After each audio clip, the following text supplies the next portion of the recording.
अस्सलामुअलैकुम वरहमतुल्लाह अल्लाहुम्मा सल्लि वसल्लिम अला नबियना मुहम्मदिन बिस्मिल्लाहिर्रहमानिर्रहीम। सेशन 2019-20 टैक्सेशन का टॉपिक है, न्यूमेरिकल को डिस्कस कर रहे हैं। मौजूद मुगल साहब की किताब क्वेश्चन नंबर 10 के ऊपर हम डिस्कस करेंगे।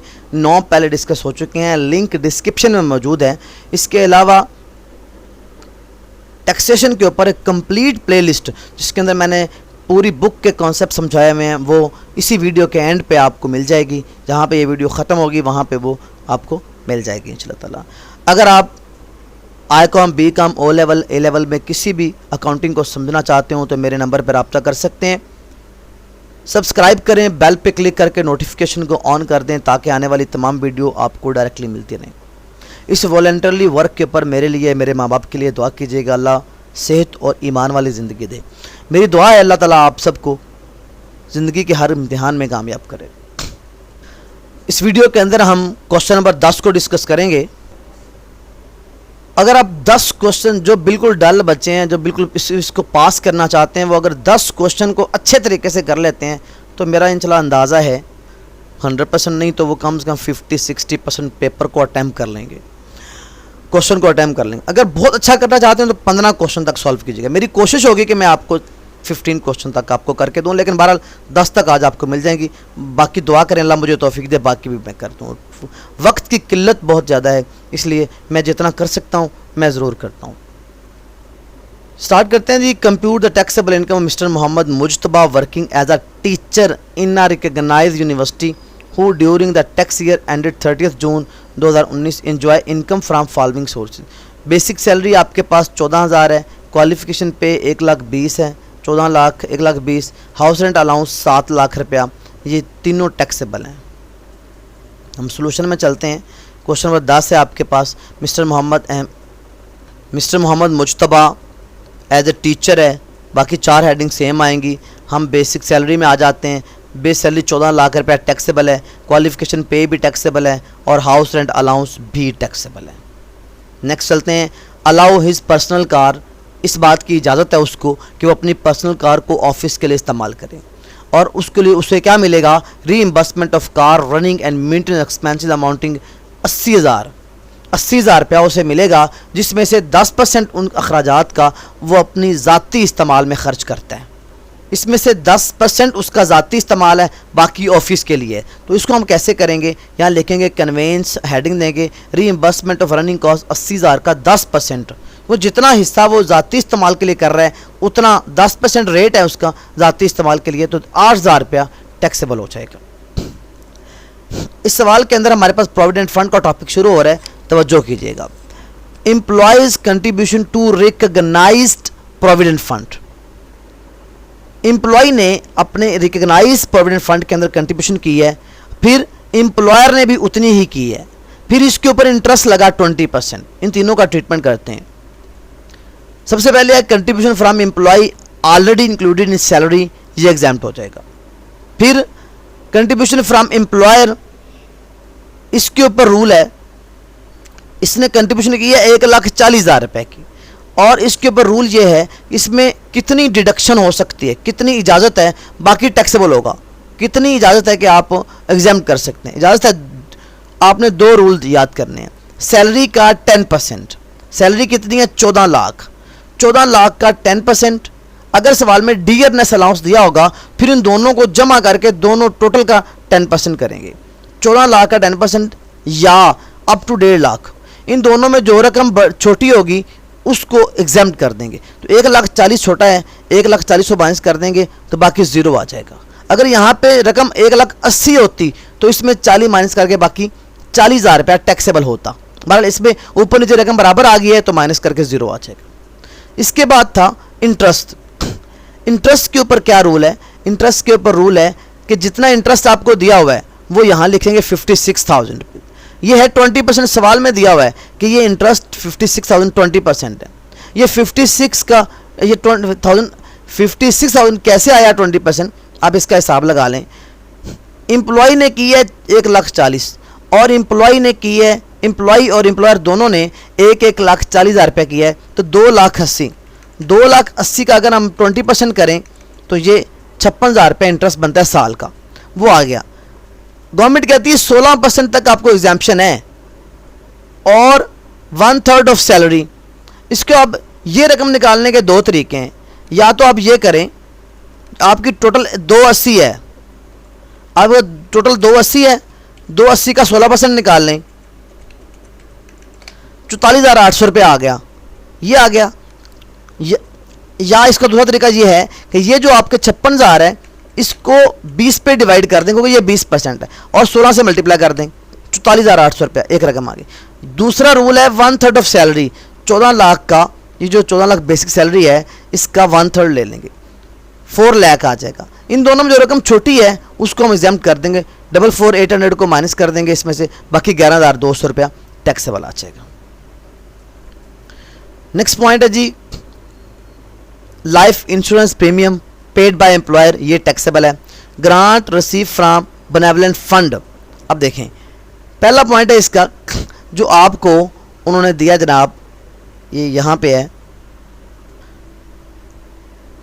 Life insurance premium paid by employer तो टैक्सेबल है, लेकिन जो दूसरा पॉइंट था इसका grant receive from benevolent fund, ये हमने अपने ही पैसे कटवाए होते हैं बेनेवलेंट फंड के अंदर, गवर्नमेंट के पास या कंपनी के पास। इसमें जितने पैसे आपको ग्रांट मिलेगी ये एग्जाम्प्ट हैं, ये अपने फैमिली की बहबूद के लिए मिलते हैं पैसे, ये या इदारे ने भी इसको मेंटेन किया हो तो ये एग्जाम्प्ट होते हैं। Reimbursement of internet bills entertainment, reimbursement of entertainment bill जो है वो आपका एग्जाम्प्ट है, यहाँ पे आ जाएगा इंटरटेनमेंट बिल रीइंबर्स 20,000 रुपीज़। इसके बाद है ट्यूशन फी ऑफ 3 चिल्ड्रन, अगर आपकी इनकम 15 लाख से कम होगी तो ये डिडक्शन मिलेगी। परफॉर्मेंस अवार्ड टैक्सेबल है, internet use bill reimburse office use के लिए ये एग्जाम्प्ट है। ये देखें जी परफॉर्मेंस अवार्ड टैक्सेबल है और इंटरनेट बिल जो है वो एग्जाम्प्ट है। नेक्स्ट आ जाए जी free gas water electricity, employer provide services from his own resources, अपने ज़ाती रिसोर्सेज से वो कुछ भी प्रोवाइड करेगा, 4,000 रुपया ये आपका एग्जाम्प्ट हो जाएगा। यहाँ लिखेंगे free gas water electricity from employer resources, अपने रिसोर्सेज से, ये एग्जाम्प्ट हो जाएगा आपका। ठीक है जी। अगला पॉइंट है हमारे पास इनकम फ्रॉम प्रॉपर्टी। अब नेक्स्ट सेक्शन शुरू हो जाएगा, प्रॉपर्टी इनकम आ गई, ये कितनी जी, इनकम फ्रॉम प्रॉपर्टी की हेडिंग देंगे, यहाँ पे हमारे पास है जी income from property section 15, 2 lakh रुपया, ये एग्जाम्प्ट है क्योंकि 2 लाख तक एग्जाम्प्ट होते हैं, इसके ऊपर कोई ट्रीटमेंट नहीं करने। अगर ये टैक्सेबल होती तो इसको हम सेपरेट ब्लॉक में जाके करते।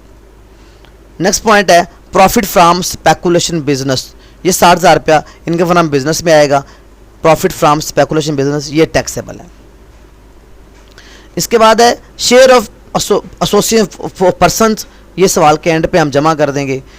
अगला पॉइंट है income from food processing business, ये आमतौर पे टैक्सेबल होता है, लेकिन अगर ये सेटअप किया जाए बलोचिस्तान, मालाकांड, गिलगित इन इलाकों के अंदर किया जाए तो 1 जुलाई 2014 से लेके 30 जून 2017 के दरमियान में अगर ये किया जाए तो फिर ये एग्जाम्प्ट होता है, तो 70,000 रुपया इनकम फ्रॉम बिजनेस के अंदर एग्जाम्प्ट हो जाएगा।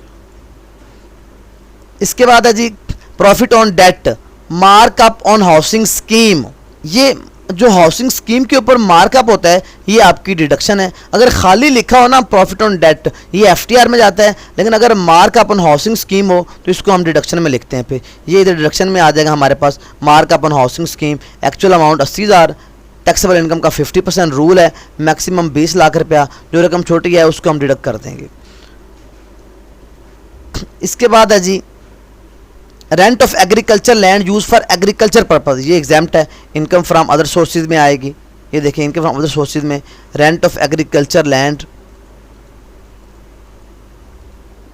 ये आ जाएगा 90,000 रुपये एग्जाम्प्ट कर देंगे। उसके बाद है टैक्स डिडक्टेड सोर्स, ये टीडीएस में जाएगा। उसके बाद है Honda City car transfer by employer having, fair market value 15 lakh की कार आपको उसने 14 लाख में ट्रांसफ़र कर दी है, 1 लाख का आपको फ़ायदा हुआ है, जितनी इनकम आपके बेनिफिट में आएगी वो टैक्सेबल होगी। इनकम फ्रॉम सैलरी में आएंगे, car transfer from employer 15 lakh minus 14 lakh, 1 lakh रुपये टैक्सेबल हो जाएगी। Price offered by hotel for promotion of sale, ये जो आपको प्राइस मिला है जो होटल ने सेल की प्रमोशन के ऊपर आपको दिया, ये FTR में जाएगा, इसको FTR में जाएगा करेंगे। उसके बाद है रिबेट्स हैं, donation to Allama Iqbal university, इसके ऊपर एवरेज रिलीफ करेंगे। Contribution to approve pension fund, इसके ऊपर भी एवरेज रिलीफ करेंगे। 67 when his age is above 40, purchase of share from stock exchange, stock exchange से आपने शेयर खरीदे हैं, इसके ऊपर कोई ट्रीटमेंट नहीं होगा, एवरेज रिलीफ नहीं, not allowed. After computing the taxable income is tax eligibility may be computed his taxable income for tax year 9 lakh रुपये, क्योंकि पिछले साल का जो उसका टैक्सेबल इनकम थी वो 9 लाख रुपये थी। हम इसको क्वेश्चन को सॉल्व कर लेते हैं जी। ये हमारी ये आ गई जनाब, हमारे पास इनकम फ्रॉम सैलरी आ गई, इसके बाद प्रॉपर्टी एग्जाम्प्ट है, बिजनेस की आ गई रकम, अदर सोर्सेज भी एग्जाम्प्ट हैं। टोटल इनकम आई 24,62,000 रुपया। ट्यूशन फ़ी जो है हमारी वो अलाउड नहीं है क्योंकि इनकम हमारी 15 लाख से ज़्यादा है। हाउसिंग स्कीम पे मार्कअप के ऊपर डिडक्शन मिलेगी 80,000 की, 23,82,000 रुपया आ गया। उसमें शेयर फ्राम AOP जमा कर देंगे 40,000 रुपया, 24,22,200 आ जाएगा। पहले इसका ग्रॉस टैक्स करेंगे, हमें पता है 12 लाख तक ज़ीरो है, 12 लाख के ऊपर 24 से 12 निकाल देंगे, 12,02,200 बचेगा। इसका 5% करेंगे, 61,110 रुपये आएंगे। इसके ऊपर फिर हम एक्चुअल टैक्स मालूम करेंगे। ये ग्रॉस टैक्स जो है ये ऊपर लिखेंगे और आखिरी इनकम नीचे लिखेंगे, ऊपर वाली इनकम से मल्टीप्लाई कर देंगे, 60,101 रुपये आ जाएंगे। फिर टीचर कंसेशन देनी, इस सवाल में सबसे हेडिंग हमने लिखी थी टीचर कंसेशन, वो कैसे देनी है ध्यान से इसको समझना है आपने। आप टीचर कंसेशन मिलनी है जो इनकम फ्रॉम सैलरी है, इनकम फ्रॉम सैलरी की, क्योंकि टीचर एज ए टीचर जो तनख्वाह लेता है, प्रॉपर्टी टीचर में नहीं मिलती, बिजनेस कैपिटल गेन टीचिंग में नहीं आता, सिर्फ सैलरी आती है टीचिंग में। तो सैलरी की इनकम है 24,02,200। इसके ऊपर हम टैक्स मालूम करेंगे, 40% on tax on taxable salary, tax on salary income 24,02,200 पे पैसे हम ग्रॉस टैक्स मालूम करेंगे। Tax up to 12 lakh zero और टैक्स अबव 24 लाख में से 12 लाख माइनस कर देंगे, 12,02,200 बचेगा। इसका 5% करेंगे, 60,110 रुपये आएंगे। अब 60,110 का 40% कर लेना है आपने, यह आएगा 24,000 रुपया। इसको हम टोटल इनकम टैक्स में से माइनस कर देंगे, 36,057 रुपये बचेंगे। फिर आ जाए जी हमारे पास है एवरेज रिलीफ। एवरेज रिलीफ के अंदर यहाँ पे 3 पॉइंट हैं। एक है donation to Allama Iqbal university, इसकी डोनेशन का रूल है एक्चुअल अमाउंट और 30% टैक्सेबल इनकम का, जो रकम छोटी है वो एडमिसिबल है। पेंशन फंड के ऊपर रूल है एक्चुअल अमाउंट और 30% of last year taxable income. अगर सवाल में ये पॉइंट नोट करें, इस सवाल में पॉइंट है, अगर सवाल के अंदर ये आ जाए पॉइंट आपके पास कि आपकी पिछले साल की जो टैक्सेबल इनकम थी वो 9 लाख, अगर ये सवाल में लिखा हो तब आपने ये करना है कि जब contribution to approve pension fund करना है फिर पिछले साल की इनकम का 30% लेना है। 270 जो रकम छोटी है वो एडमिसिबल है 60,000 रुपये। और लाइफ इंश्योरेंस प्रीमियम के ऊपर रूल है actual amount 20% of taxable income और अप टू 20 लाख, जो रकम छोटी है उसको हम टैक्सेबल कर देंगे, एवरेज रिलीफ के लिए एडमिसिबल कर देंगे। इन तीनों को जमा करेंगे 1,60,000 रुपये आएगा अमाउंट जिसके ऊपर एवरेज रिलीफ मालूम करना है। इसको मल्टीप्लाई करेंगे और किससे, टैक्स पेएबल से, जो आपका टैक्स पेएबल है 61,110 रुपये ये वाला, और डिवाइड करेंगे इस इनकम से 24 लाख, ये इस इनकम से हम डिवाइड कर देंगे 24,22,200। आंसर आएगा 4,037। इसको माइनस कर देंगे 36,000 में से, बाकी बचेगा 32,020। TDS में आपके पास जो आपने TDS पे किया है वो है 31,000 रुपये, सवाल में दिया सैलरी के ऊपर पे कर दिया। बाकी टैक्स पेबल विद रिटर्न आ जाएगा 1,020, और जो प्रमोशन ऑफ सेल के लिए आपको इनाम मिला था उसका 20% टैक्स पेड होता है, 10,000 वो आ जाएगा। ये था जी आपका टोटल क्वेश्चन नंबर 10। अल्लाह आपका हामी नासर हो। इंशाअल्लाह यहाँ तक आपका पेपर कंप्लीट होता है, मज़ीद क्वेश्चंस भी आएंगे आपकी तरफ। अस्सलाम वालेकुम रहमतुल्लाह।